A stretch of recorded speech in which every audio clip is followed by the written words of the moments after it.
So you're wondering, how can I network online with confidence? And I'm excited to be exploring this topic with you here today on networking online. And I think before we even get to this idea of how to network online, how to do it with confidence, we have to answer the question that I'm getting all the time. Tiffany, is online networking here to stay? Are we going to be doing this in 6 months or a year? And I know 23 months ago, almost, back in March of 2020, things really changed. And most of our networking was done in person, face to face. And then we couldn't go in person, face to face. And hmm, now in some parts of the country, in some parts of the world, it's wide open. For example, I live in Florida, do whatever you want. That's what they've said. In other places in the world, I was talking to somebody earlier today from Germany, and he was sharing, they're pretty limited to having to have, vaccination or test, or with a curfew and wearing masks. And so I think that we're not done yet with the online networking. And I actually think that what we'll see is not going back to completely in-person networking. I think we're going to do a lot more hybrid from a perspective of, I'm a part of a women's organization, and they've got their in-person coffees, but they also have their online coffee. I think we're going to see more groups that offer a combination of both.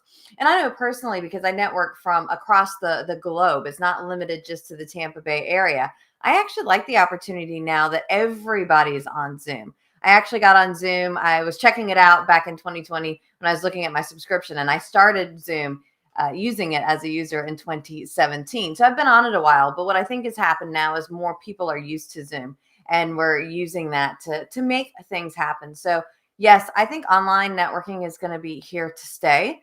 Is it going to be the end all be all? No, but I think that we're going to see a lot more online networking continuing on, which works really well, again, for people that don't have to be limited to their geography. Now, if you're, the butcher, the baker, the candlestick maker that only sells locally, then the in-person networking may be a little bit sexier, a little bit more inviting for you. So yes, I think online networking is here to stay. And so if we're going to be doing it, how do we do it with confidence? And I think some of the same rules from in person apply to online.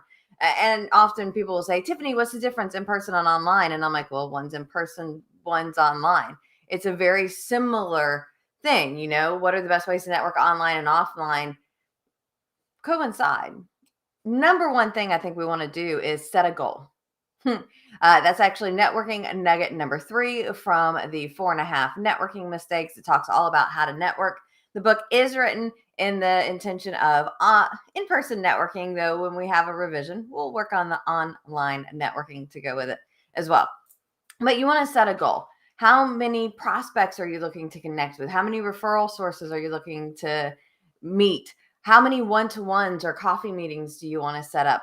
How many referrals do you want to generate for others? So I always want to set my goal when I'm going to network on what I want to create inside the meeting. Now, one of the advantages I think if we're networking online, let's say we're at a Zoom room, is I can send a private message right then and there to somebody. I did this at a virtual coffee yesterday. There was a visitor I had never met before, and I'm like, ooh, she looks like she may have some offerings to her clients that would be good to offer to my client.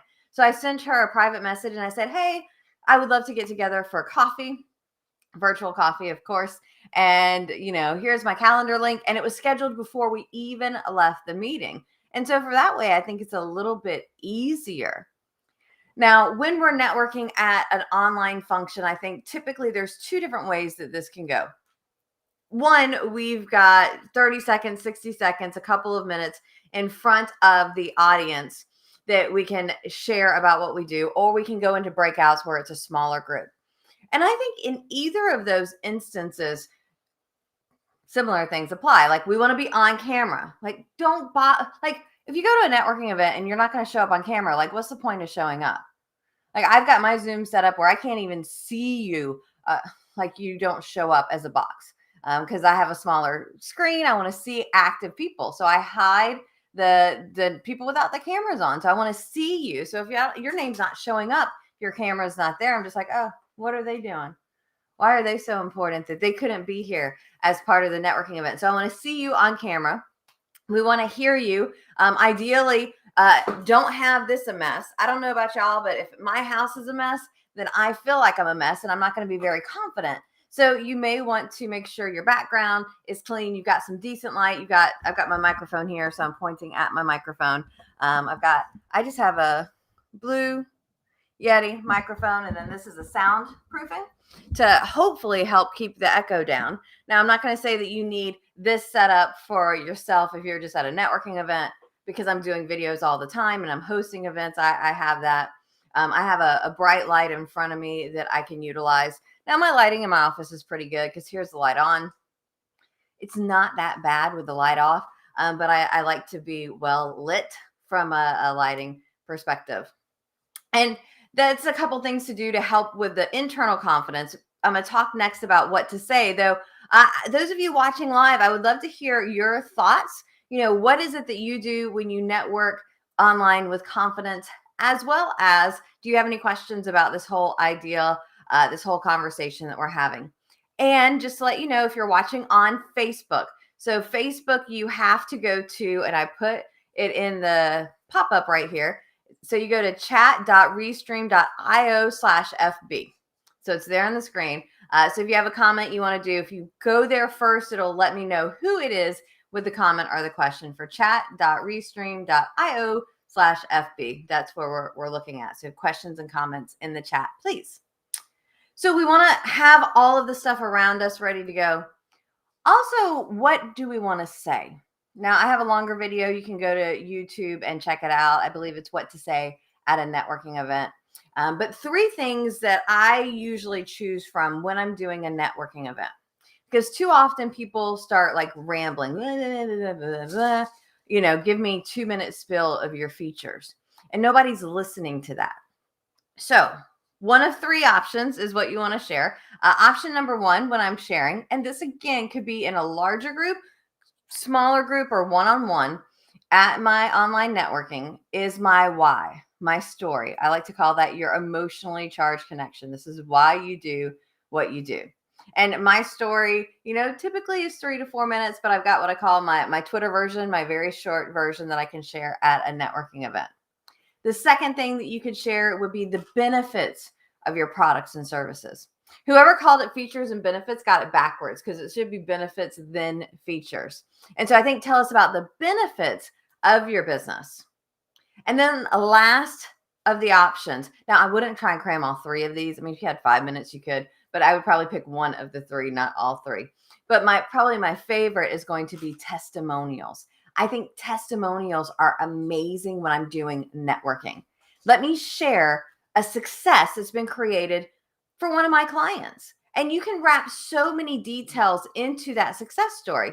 I could talk about the type of business or the client that I was using, the product that they had, the benefits that they created, what resulted for them. There's so much that we can put inside the story.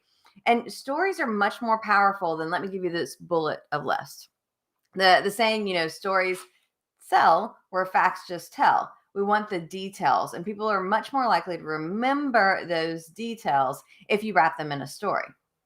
And regardless of whether I'm doing any of those 3 when I'm doing my networking online, I always want to have a straw call to action. And it's never just, hey, if you know anybody that needs referrals from me. You want to be more specific than that, and tell us how to refer you. I have a 5-day referral challenge, so it's an easy thing for me to be sharing about. Hey, I've got my 5-day referral challenge, and then I describe a specific client, and then I say, and here's the link to send people to enroll for free. Give us the details, make it easy for us to refer you. That's going to make it easier for you to get referrals, which is really most of the time, not all the time, not the only reason, but it's a big reason why we do this networking online. So before I even go to the event, I want to make sure, number 1, I've set a goal for what am I looking to create. Number 2, I want to make sure that my space is ready and that I'm ready with what I'm going to say. That is going to help have the confidence. Now, here's the thing. If you're not excited about, your presentation, maybe practice it a couple times before you go. When I've got 30 seconds, if I practice it 4 to 6 times, I mean, that only takes me 3 minutes and I feel so much better about it and it's easier to use. Now, a little cheat, and I'm not doing it today because I'm just rambling about how to network with confidence. I'm like, okay, I'm going to do a 10-ish minute video. We're already at 10 minutes. I got a couple more things I'm going to add. I can easily talk. But one of my favorite hacks is I grab a Post-it note, and it could be a little bit bigger than that if you want. I've got like all kinds. So I got like little square Post-it notes. I've got little rectangle Post-it notes. I've got bigger square Post-it notes. I got some of these Post-it, like I got all kinds of Post-it notes. So these are ones that I'd probably use frequently when I'm doing a presentation, because what I can do is I can do my bullet points here and then I can attach it right near my camera. So it looks like I'm looking at my camera when instead it's close. At least I'm not like my notes are down here today because I'm not really using them for much of anything. They were just kind of there, but you can put it right there and then it looks like you're looking at the camera. And I think that's important, having that eye contact. And this last thing that I want to talk about when it comes to how to, having confidence when you're networking is picking the right events. With the Zoom that we're in, I could network 24 hours a day. Not going to try because I like my sleep and I need my breaks. But I can network 24 hours a day should I choose to, should I want to, and I don't. We want to pick the right events. And if I'm a little uncomfortable with an event, I love to go with a referral partner. Now, this does work a little bit better if we're in person because I can stay with them the whole time. But I can do it online too because I've got my phone that I could text them or I could send them a direct message on the Zoom if I needed to chat with them. And at least I have that anchor, that somebody there that can introduce me, can tell me about people, give me the lay of the land. And so if we're having a little bit of nerves, get a partner to come in and help you out. Those are a couple of thoughts for me on how to network with confidence. I love talking about networking, so do check out my YouTube channel. I have more referrals. It's all about networking and referral generation. And while we're hanging out, if you want, I do have a Facebook group. It's facebook.com/group/more with Tiffany. And I share tips on how to have more money, more time, and more fun in your business. And we do some of that with networking, and we have some events, we have some different things happening. So we'd love to see you there. And I look forward to seeing you at our next live. Happy networking, y'all.